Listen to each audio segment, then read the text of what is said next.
우리가 숲에서 또 아주 그 산림 속에서 맹수들을 만날 수 있죠. 사자도 있고 늑대도 있고 곰도 있고.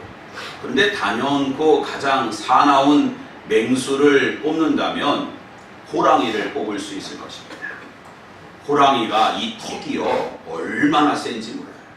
이 송곳니가 얼마나 날카롭고 긴지 몰라요. 그거로 아무리 힘이 센 그런 멧돼지도요, 호랑이가 한번 목덜미를 잡으면 꼼짝 못하고 죽는 것입니다. 그리고 이 앞발의 무게가 1톤이에요. 이렇게 한번 툭 치는 게 1톤 트럭이 사람을 받는 거랑 똑같은 거죠. 이렇게 한번 팡 치면 나가 떨어지는 그러한 호랑이의 힘을 가지고 있습니다. 그래서 숲에서 동물들은요, 호랑이를 안 만나면 하루 생명이 연장되는 거고요. 호랑이를 만나면 그날이 제삿날인 거죠. 이토록 호랑이가 아주 무섭습니다. 근데 호랑이는요, 이렇게 눈에 보이는 무기뿐만이 아니라 눈에 보이지 않는 무기가 있는데 그거를 인프라사운드라고 해요. 그러니까는 아주 낮은 울음소리, 20Hz도 안 되는 낮은 으르릉 거리는 그 낮은 인프라사운드가 호랑이에게는 또 다른 무기입니다. 이 소리는 너무 낮아가지고 사람은 들을 수가 없어요. 사람은 그런 소리가 들려도 뭐 반응하지 않습니다. 그러나 동물들은요, 초식 동물들은 호랑이가 으르릉 거리면 그 소리 인프라사운드에 마비가 되는 거예요. 그게 꼼짝. 그러니까 그때 호랑이가 왜 도망가지 못할까? 호랑이 앞에서 왜 벌벌 떨까? 바로 이 보이지 않는 호랑이의 무기 때문에 그렇습니다. 요단강을 건너서 가나안 족속, 가나안 땅으로 들어간 이스라엘을 살펴보면요, 사실 그들이 가지고 있는 무기는 많지 않았습니다. 그러나 그들에게는 보이지 않는 무기가 있었는데 바로 그것은 만군의 여호와 하나님이십니다. 오늘 우리에게는 만군의 여호와 하나님의 이름의 무기가 있어야 될 줄 믿습니다. 예수 이름으로 귀신을 쫓아내며 새 방언을 말하며 뱀을 집어 올리며 무슨 독을 마실지라도 해를 당하지 않은 병든 사람에게 손을 얹은 즉 나으리라. 예수 이름의 권세가 보이지 않는 무기가 있어야 되는 것입니다. 고대 전쟁을 보면 대회전이 있죠. 예전에도 한번 말씀드렸지만 성경에는 블레셋과 이스라엘이 항오를 벌이다. 그것이 바로 대회전입니다. 두 군대가 넓은 들에서 만나가지고 그냥 치고받고 싸우는 거예요. 이길 때까지 싸우는 것입니다. 얼마나 치열한지 몰라요. 그러나 더 힘든 전쟁은 공성전입니다. 적이 그렇게 이제는 진을 펼쳐놓고 성벽을 쌓고 그렇게 쳐들어와 봐라. 우리가 뭐 너희를 견딜 수 있다. 이 공성전을 치르려고 하면 여러 가지 무기가 필요합니다. 지혜가 필요합니다. 투석기도 필요하고 또 그냥 멀리 나가는 불화살도 필요하고 사다리도 필요하고 그 성문을 부수는 공성태도 필요하고 얼마나 많은 무기가 필요한지 모릅니다. 그러나 광야 40년 동안 이스라엘에게는 이러한 무기가 하나도 보이지 않습니다. 그런데 그 견고한 성 여리고성을 어떻게 무너뜨릴 수 있었습니까? 하나님의 언약과 하나님의 말씀으로만 바로 그렇게 물리칠 수가 있었던 것입니다. 하루에 한 바퀴, 마지막에는 7바퀴 돌고 하나님께서 신호를 주면 나팔을 불어라 하고 할 때 하나님께서 나팔을 부를 때에 그 성이 무너져 내린 것입니다. 이것이 바로 보이지 않는 이스라엘의 무기고 우리들의 무기가 되어야 할 줄 믿습니다. 인프라사운드. 거룩한 백성, 이스라엘 백성의 인프라사운드가 울려 퍼질 때에 바로 가나안 거민들은요 간단히 녹아내린 것입니다. 꼼짝없이 그들은 벌벌 떨고 있었던 것입니다. 그래서 여리고성을 물리쳤고 이제는 그들이 오늘 본문에 보면 아이성 앞에 있었던 것입니다. 이스라엘의 사기는 충천되고 용기는 100배로 올라갔습니다. 이제 거칠 것도 무서울 것도 없었습니다. 근데 아이성이라고 하는 이름의 뜻은 폐허, 무더기, 그러니까 볼품없는 성이다. 어느 성에 비해서요? 여리고성에 비해서 볼품이 없었다는 것입니다. 3절 보면 우리 한번 3절 한번 같이 한번 읽어보겠습니다. 시작. 여호수아에게로 돌아와 그에게 이르되 백성을 다 올라가게 하지 말고 2,000~3,000명만 올라가게 하소서. 아이를 치게 하소서. 그들은 소수이니 모든 백성을 그리로 보내어 수고롭게 하지 마소서 하므로. 정탐꾼을 가서 보니까 아이성에 그러한 사람들이 대략 12,000명 정도 살고 있었고, 노인과 아이를 빼고 전쟁에 나갈 만한 사람을 대수해 보니 수천 명도 되지 않는 거예요. 그리고 우리는 이제 여리고성을 무너뜨렸는데 아이성쯤이야 라고 정탐꾼들이 다 보낼 필요도 없고 몇 명만 보내서 전쟁을 치르면 우리가 이길 것 같습니다. 얼마나 합리적인 판단입니까? 얼마나 정확한 분석입니까? 그러나 이것이 하나님의 백성들에게 있어서 우리가 너무너무 범하기 쉬운 실수라는 사실, 그러한 우리가 정말 그런 것 때문에 넘어질 수 있다는 사실을 우리는 알고 있어야 됩니다. 아무리 여리고성이랑 비교해 보지만 여리고성을 이스라엘이 무너뜨렸어요. 이스라엘이 그들의 힘으로 여리고성을 무너뜨렸으니까 보이지 않는 하나님께서 그들과 함께 하셨기 때문에 바로 이 여리고성이 무너진 것입니다. 그런데 어느 순간부터 여리고성의 승리가 이스라엘의 승리가 된 거예요. 지금까지 에베네셀의 하나님, 여기까지 건강 주시고 물질 주시고 여기까지 우리의 자녀들을 지켜주시고 이렇게 우리의 믿음을 지켜주시고 여기까지 인도해 주신 하나님의 놀라운 보이지 않는 무기의 동행과 하나님의 역사는 다 잊어버리고, 아 그래, 여리고성 우리가 잘해서 그래, 내가 잘해서, 내가 똑똑해서, 내가 열심히 살아서 여기까지 온 것이라는 이러한 착각 가운데 빠져서 그것이 패착이 되어 결국에는 아이성에서 패배하게 되는 것입니다. 아이성에서 대패합니다. 비록 이스라엘 백성들이, 군사들이 36명쯤 그렇게 죽었지만 그거는 단순히 36명의 패배가 아니라 이스라엘 가운데 있었던 사기 충천이 사라졌습니다. 용기 100배가 사라졌습니다. 그리고 가나안 거민들이 간담이 녹아내린 것이 아니라 어떤 생각을 할까요? 야, 이스라엘도 패할 수 있구나. 우리도 한번 열심히 군대를 모으고 한번 힘을 모아 연합 세력을 펼쳐서 이스라엘을 대적해보자. 우리도 이길 수 있다. 우리도 싸울 수 있다. 이러한 그 물줄기가 바뀌는 그러한 일이 일어나게 된 것입니다. 사랑하는 성도 여러분, 여리고성의 승리는 우리는 감사함으로 받아야 되고 겸손함으로 하나님을 찬양해야 될 줄 믿습니다. 우리는 오늘 여리고성에 있는 게 아닙니다. 오늘 우리는 다시 아이성에 서 있는 것입니다. 우리 안에 역사하시는 하나님은 동일합니다. 신학도 동일합니다.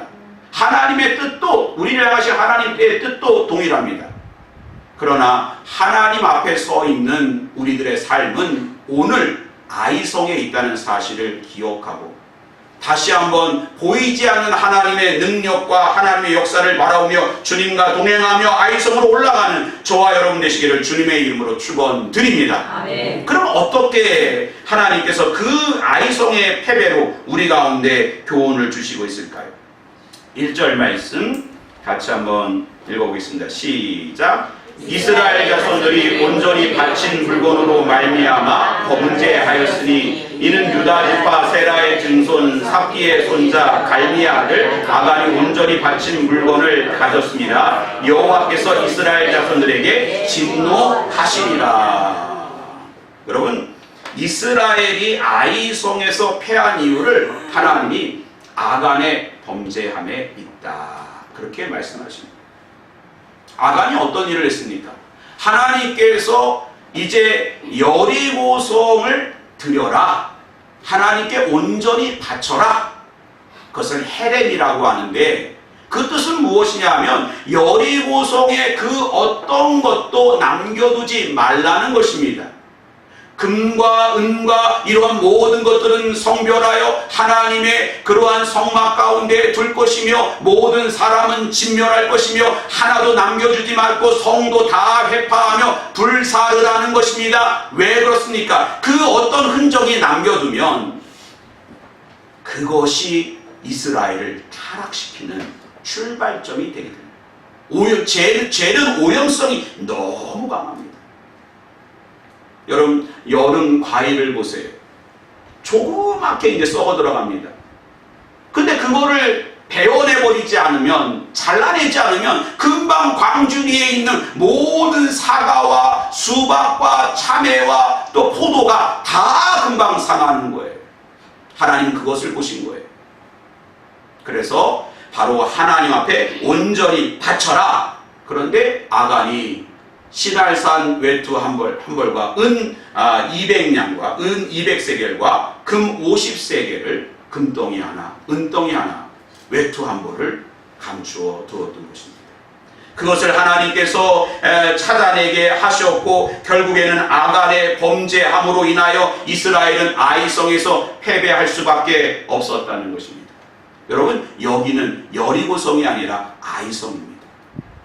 오늘 역시 우리가 하나님과 동행하며 영적인 전투에서 승리해야 될 것입니다. 그때 우리가 무장해야 될 것은 무엇일까요? 제사와 성결입니다. 성결과 거룩함입니다. 하나님이 아이성을 공격할 때 너희에게 공성태가 없지 않느냐, 너희에게 투석기가 없지 않느냐, 너희에게 사다리가 없고 너희에게는 숙련된 그러한 전투력을 가진 군사가 없지 않느냐, 이것을 말하지 않았어요. 온전히 하나님 앞에 드리는 마음, 성결함, 거룩함, 그것이 너희에게 오늘 있느냐라고 말씀하는 거예요. 이것이 준비되어지지 않으면 절대로 아이성에서 승리할 수 없습니다. 앞으로 한 발짝도 나아갈 수 없는 것입니다. 우리 교회가 하나님 앞에 여리고성의 승리에 우리가 도취되어서 교만한 것이 아니라 오늘 우리는 아이성에 서 있다는 사실을 기억하고 하나님 앞에 거룩과 순결함으로 무장하는 우리 모두가 되시기를 주님의 이름으로 축원드립니다. 결국에는 우리가 싸우는 게 아니라 하나님이 무기이시기 때문에 우리가 하나님 앞에 정결하고 거룩하면 하나님께서 우리를 쓰시며 영광 받으시는 것입니다. 두 번째로요, 2절 말씀 같이 한번 읽어보겠습니다. 시작. 여호수아가 여리고에서 사람을 베델 동쪽 벳아임 곁에 있는 아이로 보내며 그들에게 말하되 이르되 올라가서 그 땅을 정탐하라 하매 그 사람들이 올라가서 아이를 정탐하고 그랬습니다. 여러분, 정탐하고 여기 앞에 여호수아가 하나님께 묻고 보내고 이런 말씀이 기록되어 있습니까? 없습니다. 여호수아가 임의로 자신이 정탐하고 오라고 그렇게 보낸 것입니다. 이미 여리고성의 전투는 그들이 철저하게 하나님의 전투인 것을 알았습니다. 여리고성에 가보니까 여호수아가 어떤 무장한 사람이 그렇게 아주 여호수아 앞에 서 있습니다. 당신은 우리를 위합니까? 적들을 위합니까? 나는 하나님의 군대의 장관이라. 만아입니다. 그러니까 하나님께서 그 전쟁을 치르고 있고 너희는 하나님의 군대 가운데 하나라고 하는 사실을 가르쳐 준 것입니다. 여러분, 우리가 싸우는 이러한 영적인 전쟁은 우리의 전쟁이 아니고 하나님의 전쟁임을 기억하시기 바랍니다. 그러므로 우리는 하나님께서 우리 가운데 어디에 서 있으라고 하는가, 또 무엇을 가지고 나아가라고 하는가, 또 어떤 방향으로 우리가 나가 싸우라고 하는가, 우리는 새로운 마하나임으로서 하나님의 군대로서 우리가 하나님께서 말씀하시는 그리로 우리가 나아가야 될 것입니다. 이 전쟁은 우리의 전쟁이 아니요 하나님의 전쟁인 것입니다. 우리 뒤에는 하나님이 계십니다. 우리는 할 수 없으되 하나님은 하시나니.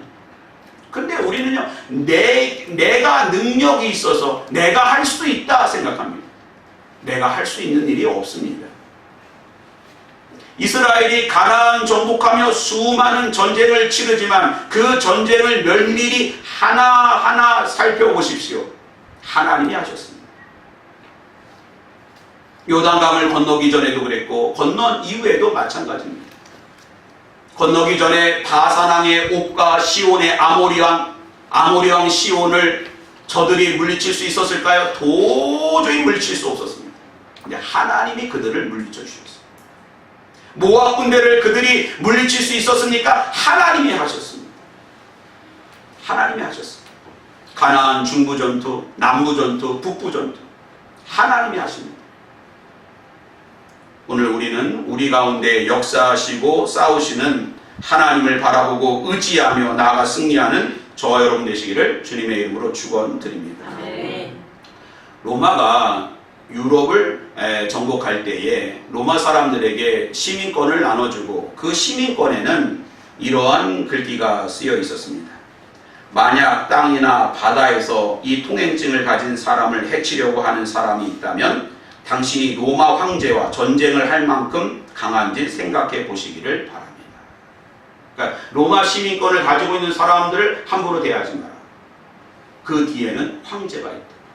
여러분 마찬가지입니다. 우리가 우리의 전쟁을 치르는 게 아니에요. 내가 싸우는 게 아닙니다.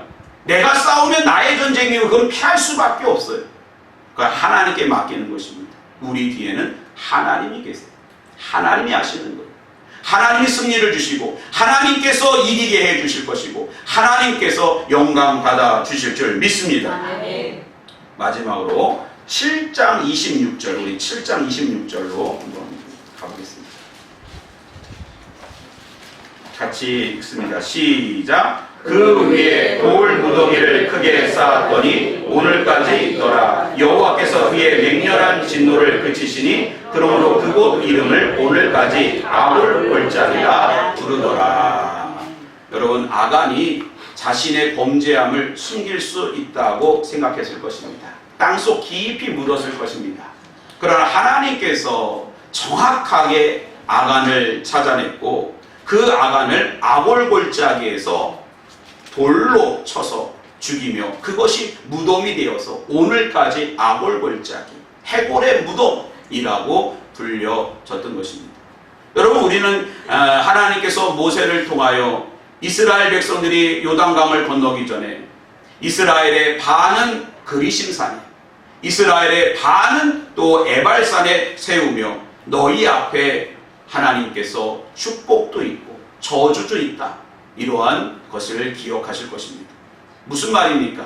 너희 앞에 우리는 그리심산으로 올라갈 수도 있고 에발산으로도 올라갈 수가 있는 것입니다. 중요한 사실은 오늘 우리가 하나님의 말씀을 듣고 그 말씀에 순종하면 그리심산으로 나아가게 될 것이고 그 말씀에 불순종하면 우리 역시 이렇게 아간처럼 하나님의 진노를, 징벌을 피할 수가 없는 것입니다. 여러분, 여기는 서울입니다. 여기는 방화동입니다. 여기는 또 우리가 살고 있는 그곳입니다. 여리고성이 아닙니다. 오늘 우리는 하나님 앞에 거룩해야 되고 오늘 우리는 하나님의 전쟁임을 선포해야 되고 오늘 우리는 하나님께서 우리를 어떻게 인도하시는지 하나님의 말씀에 순종해야 될 줄 믿습니다. 기도하겠습니다.